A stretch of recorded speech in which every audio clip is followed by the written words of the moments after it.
We'll start off here in chapter 11. So we're going to do Daniel 11 this morning, guys. I got tons of notes because this is one of those prophecies, like other prophecies Daniel gives, where it's a lot of historic prophecy, so we see it fulfilled throughout history. And this one's a lot. It's literally depicting over about a 400-year period the back and forth wars between northern and southern kingdoms in what we would consider modern day Middle East. So we'll dive into that. Some of it starts off relating back to some prophecy we heard earlier, and we'll hit on that. The guys who are here will know what I'm talking about, and for guys who won't, I'll just go over it briefly.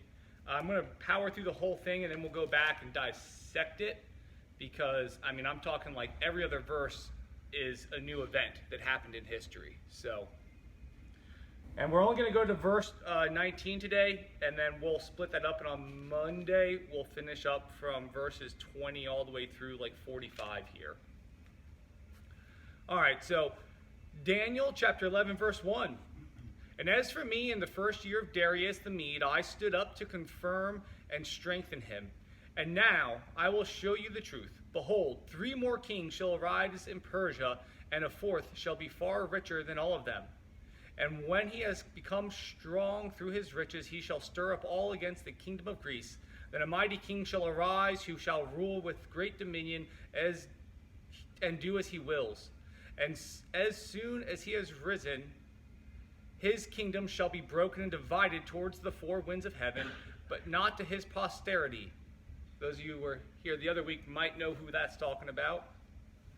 Nor according to the authority with which he ruled, for his kingdom shall be plucked up and go to others besides these. Then the kings of the south shall become strong, but one of his princes shall be stronger than he, and shall rule, and his authority shall be a great authority. After some years they shall make an alliance, and the daughter of the king of the south shall come to the king of the north to make an agreement. But she shall not retain the strength of her arm, and he and his army shall not endure, but she shall be given up, and her attendants, he who fathered her, and he who supported her in those times. And from a branch of her roots, one shall arise in his place. He shall come against the army and enter the fortress of the king of the north, and he shall deal with them and shall prevail. He shall also carry off to Egypt their gods with their metal images and their precious vessels of silver and gold, and for some years he shall refrain from attacking the king of the north. Then the later shall come into the realm of the king of the south, but shall return to his own land. His sons shall wage war and assemble a multitude of great forces, which shall keep coming and overflow and pass through, and again shall carry the war as far as his fortress. Then the king of the south, moved with rage, shall come out and fight against the king of the north, and he shall raise a great multitude, but it shall be given into his hands. And when the multitude is taken away, his heart shall be exalted, and he shall cast down tens of thousands, but he shall not prevail. For the king of the north shall rise again, a multitude greater than the first, and after some years he shall come on with a great army and abundant supplies. In those times many shall rise against the king of the south, and the violent among your own people shall lift themselves up in order to fulfill the vision, but they shall fail.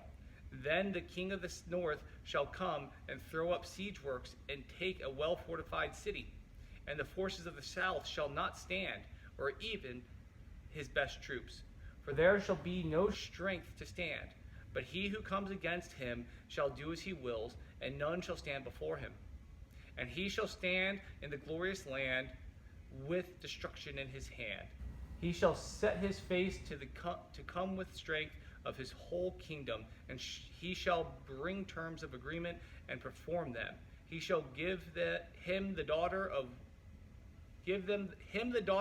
of woman to destroy the kingdom, but it shall not stand or be to his advantage. Afterward he shall turn his face to the coastlands and shall capture many of them, but a commander shall put an end to his insolence. Indeed, he shall turn his insolence back upon him. Then he shall turn his face toward the fortress of his own land, but shall stumble and fall and shall not be found. So that's a whole lot of back and forth, right? Like, how do we make heads or tails of all of that? That's a lot of going north, going south, going east, going west, this person, that person.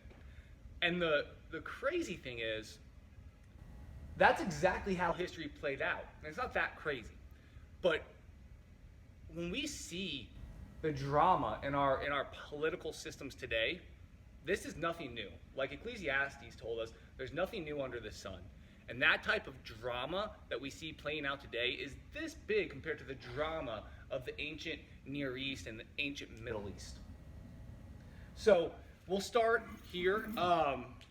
So some quick background. This prophecy was given 200 years before Alexander the Great came on the scene, 400 years before the kingdoms of the north and the south, which we will see here in a minute. Those of you guys who were here last week, when we talked about the 3 horns plucked up by the 4th horn, and that was Alexander the Great's kingdom, we see some of that same language here, and that's exactly where this starts out. It's talking about Alexander's kingdom. Alexander the Great was a Grecian emperor. He conquered essentially the world rapidly, then died. When he died, his kingdom got split up into 4 different kingdoms: the Greek, the Asia Minor, Syria, and Egypt. And here we'll see the Syrian Empire and the Egyptian Empire. And we know on a map that's Syria's up here and Egypt's down here. And what's right in the middle? The Holy Land. It's Jerusalem, exactly. And then we see here that really Jerusalem, and then we can get to, there's a whole sermon series out there about this, that Jerusalem was really just a spot on a map that was along the highway of the major players in world history, and they just went along with the whims. But we see that God also uses that because it's like a blob of paint, right? So you're trying to put a blob of paint here, and you start dragging a paintbrush back and forth. What happens? It spreads that paint, and that's what we see with God's kingdom, right? That Jerusalem was that blob of paint, and as the kingdoms, the empires of the world, the major players went back and forth, they drug that paint, and in turn, God's kingdom spread like paint on a canvas, being spread by the brush of the movements of the kingdoms of history. So it's really amazing. It's a testimony to God's providence and to just his hand working in all things. And like I say often, we may not even live to see what he does with things in our lives. We may not live to see, and maybe there's a tragedy that happens in our lives, and we ask God why. We may not know why, because it might not be for us.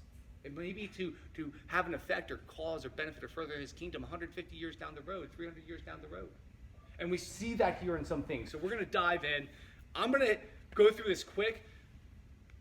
2 reasons. One, there's a lot. Second reason is there is so much here that I encourage every one of you guys to look into some of this stuff, and I can give you great resources to do so, but there's so much here for me to just dive in and dig deep on any of it would take, we could do this for months on end, just this section of scripture here. So we'll dive in.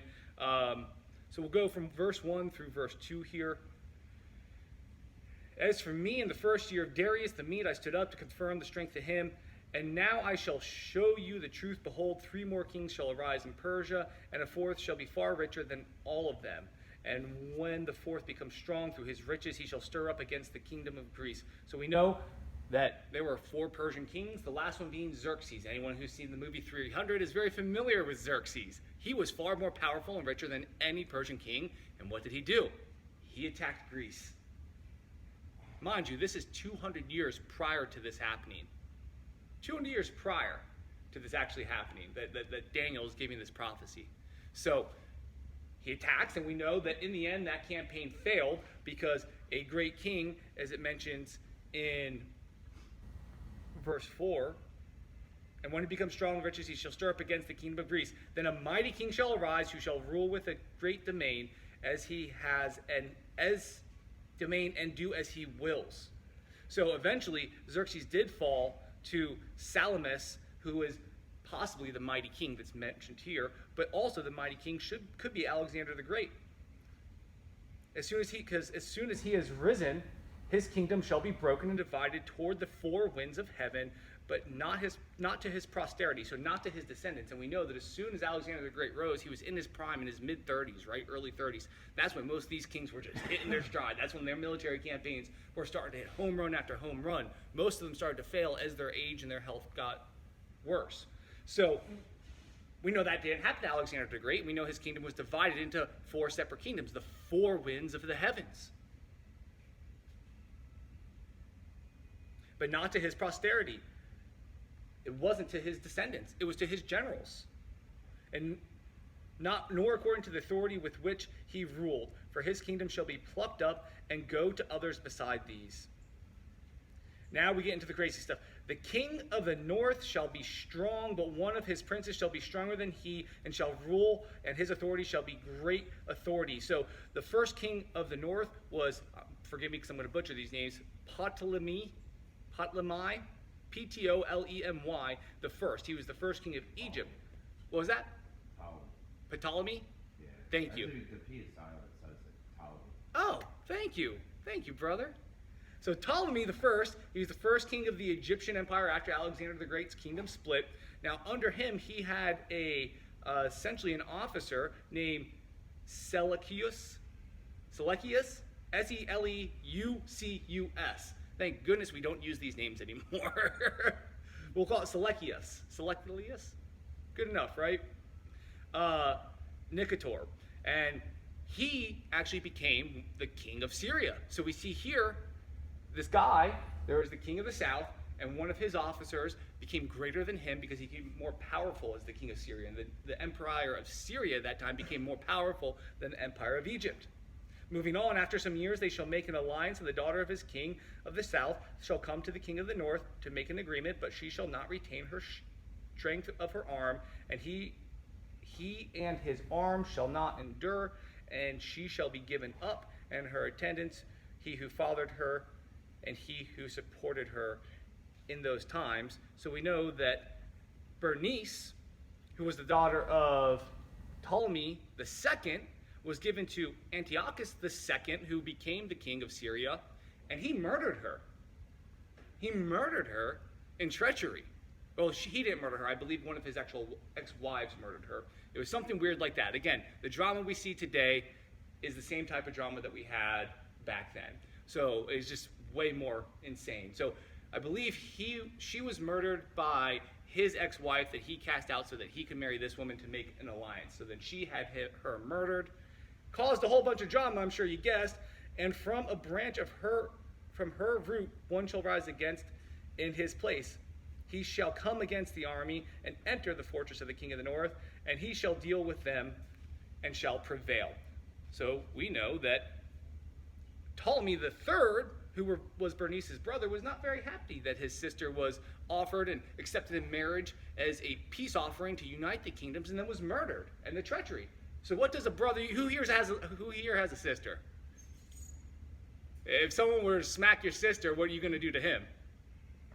Exactly. So what do you think our friend Ptolemy the Third did? Well, he went and invaded. Because he's like, you're not going to kill my sister. I'm going to avenge her. So as we hear in Daniel, this is still lining up with history. So he goes and he invades and he wins. And we hear that in verse 8. He shall also carry off to Egypt their gods with their metal images and their precious vessels of silver, and for some years shall refrain from attacking the king of the north. So he carries off all this stuff, and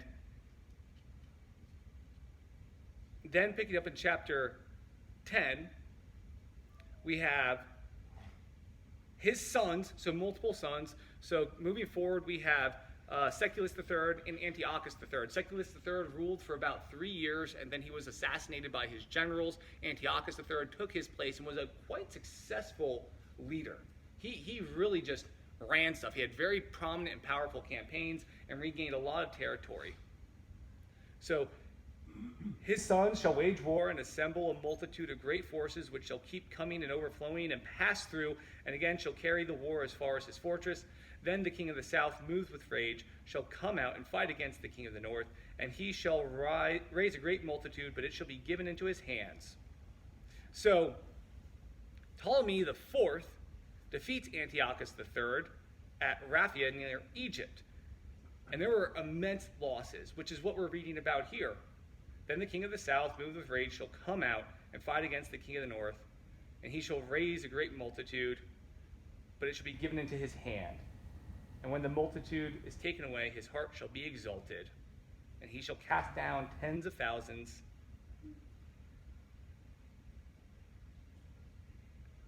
and shall not prevail. So that's through verse 12. Sorry, like I said, there's a lot here, so I'm trying to keep it all straight. I'm not good at this. That's why I said we could dive into this for months on end. So then, and that includes verse 13. So Antiochus III came back 14 years later, and I believe he defeated them then, in the end.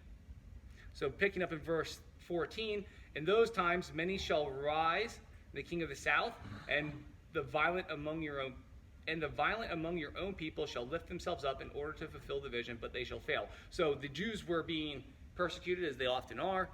Antiochus the third actually helped the Jews out because they helped him. He resettled about 2,000 or 20,000 Jewish families from Babylonia to a different area. So we see that again here. Verse 15, Antiochus the third defeats Egypt.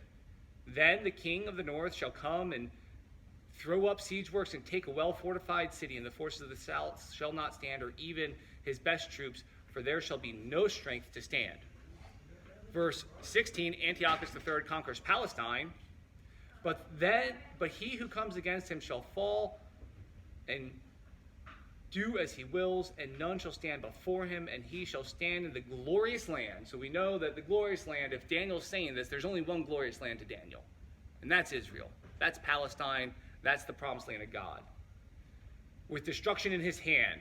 Verse 17, Antiochus III gives his daughter Cleopatra to Ptolemy the First, hoping to control Egypt through her, but she does not stand for her father. She goes against him and stands with her husband.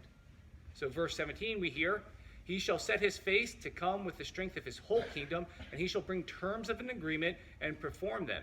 He shall give him the daughter of woman to destroy the kingdom, but it shall not stand or be to his advantage. So we still see this lining up perfectly. Look, I have to take so many notes onto the back of the page. How often does that happen? Then verses 18 through 19, Antiochus III invades Asia Minor and Greece, but is defeated by the Roman army at Magnesia in 190 BC, and he returns to his kingdom, to his main fortress, and there he is assassinated. And this is in verses 18 through 19. Afterward, he shall return his face to the coastlands and shall capture many of them, but a commander shall put an end to his insolence. Indeed, he shall turn his insolence back upon him. Then he shall turn his face toward the fortress of his own land, but he shall stumble and fall and shall not be found.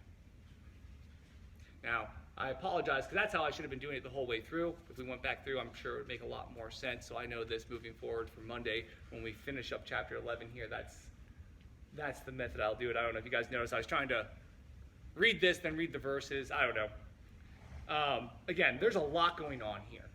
But we see these prophecies that were given 200 to 400 years prior to their fulfillment play out to a T, almost to a T, throughout history. And again, this is just wonderful because it confirms to us the power of God. It confirms to us the authority of these figures. It confirms to us the authorities of these scriptures. And I've said it before for the newer guys, I give a very specific reason why I choose to believe in the Bible.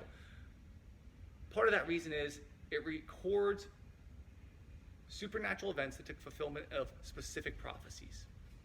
Now here, we're not reading about supernatural events. These are merely natural events that took fulfillment of very specific prophecies.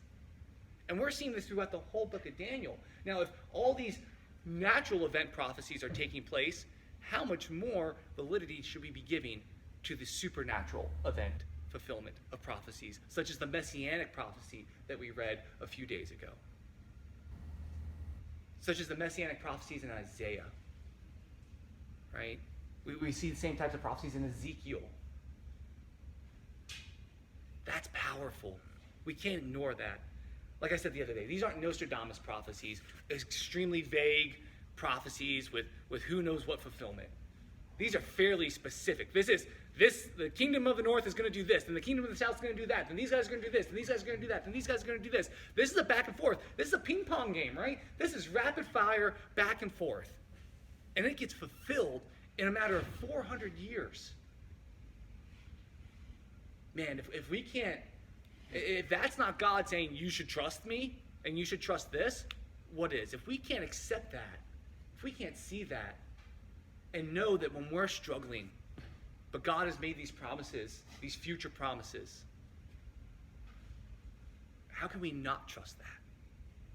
How can we not say, God, this sucks right now. God, I'm hurting right now. God, I'm struggling right now. God, I don't know if I can go on. But God, I know that while I was still a sinner, you died for me. But God, I know that you have made ample promises about eternal glory.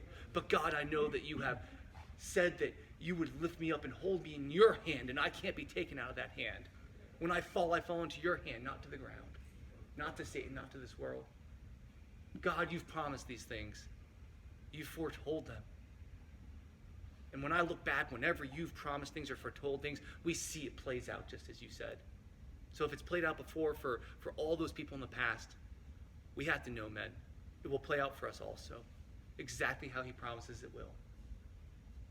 And that's where we need to put our faith. Not in politicians, not in people, not in wealth, not in worldly possessions, but in the God who fulfills his promises every time without doubt. And he's made promises to you. There's literally thousands of them in his scriptures, and all of them are being fulfilled or have been fulfilled already. I encourage every one of you, dive into scripture. Take some time this weekend. Start reading, start studying. StudyLight.org is a great resource. There are a bunch of free commentaries from great Christian thinkers who dive into this stuff and explain it. More than you could ever imagine having access to. And it's wonderful because Christendom is so old and so long that copyright laws don't apply. So this is just free to access. It's awesome. And even then, I'm sure there's plenty of Christian writers who just make it free to access anyway. So remember, rely on God. There is one God, one true God. His hand is sovereign. He's shown that time and time again. We had the benefit of living in an era where we can look back and see that played out.